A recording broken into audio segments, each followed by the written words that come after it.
guys, lami ka itakuan oh. Muni ato itinda sa eskwelahan. So nice kay siya guys oh.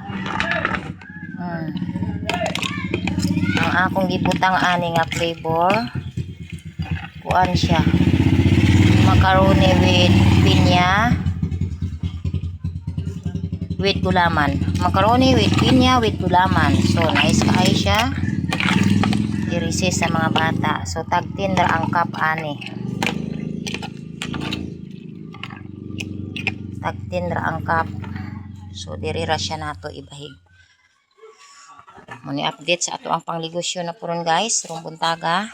Lain-lain ang atong ipagawas para makakuan ang mga bata. So nagpaupa na jud akong bigal pre. Gidala na kog lain, di man paupas imong kuan butakal god.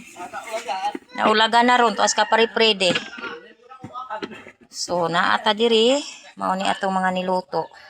Gisantis sinabaw, pansit, ug minalang gisantis. So sinabawng pansit pod.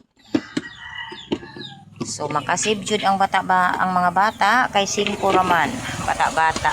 So pang release na ta guys ug sayo ining kabuntagon. O di apo tay egg.